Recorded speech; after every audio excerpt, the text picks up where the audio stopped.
King Von flirting with a girl from a rival gang is no doubt wild to most, but when you learn that he was also the lead suspect for her shooting back in 2014, things get pretty interesting. Back in October, Von's friend Lil Durk had his attempted murder charge from 2019 dropped, but the DA in Atlanta said that Von would have been booked for the same shooting if he were still alive. In addition to this, Von allegedly caught multiple other bodies and would be facing a flurry of charges if he were still alive. So here's everything you need to know about those cases, along with the high-octane life of the late King Von. In 2019, Durk and Von were booked for allegedly robbing and shooting Alexander Witherspoon outside a popular Atlanta restaurant, The Varsity.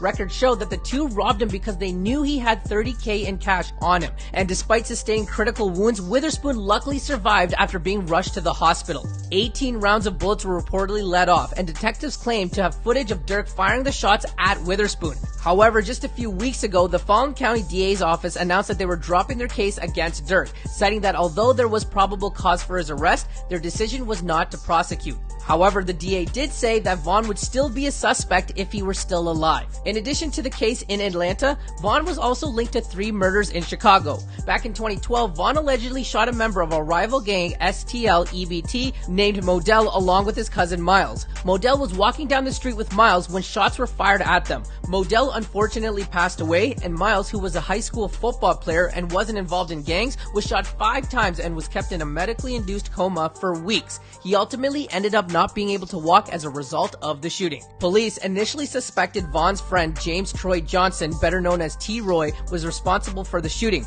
but leaked reports show that they now think that Von was the shooter. 2 years later in 2014, college basketball star Malcolm Stuckey got caught in crossfire when Von and his friend Big Mike started trading shots with a rival gang at a birthday party. Before Stuckey arrived for the party, King Von was already on site. Von was enjoying the party and making conversation with other party guests when he spotted 2 rival gang members at the house and took off. As Von left, he reportedly told a partygoer on the phone that he'd be back and to take the children inside. Von then returned with a .40 caliber Smith & Wesson along with his friend Big Mike. The situation got deadly and Stuckey was hit sitting on the front porch. Although Von spent 3 years in prison awaiting trial, he was eventually acquitted after Big Mike refused to testify against him and took a 28-year sentence. While Von was in prison awaiting trial, a female teen shooter from STL EBT named Gakira K.I. Barnes clapped back and shot Von's friend K Money. When Von was released, he allegedly took out K.I. to get revenge for what she did to K Money. Despite K.I. being one of O Block's biggest rivals, she and Von had an interesting relationship where they would flirt one day and then send death threats the next.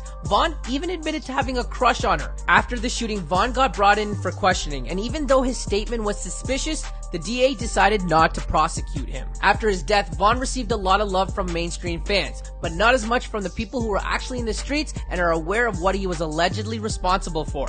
It's uncertain how many murders Von was officially involved in, but chances are, if he were alive today, he'd be in a flurry of legal trouble. And that's everything you need to know about King Von's high-octane life and the charges he could be facing if he were still alive.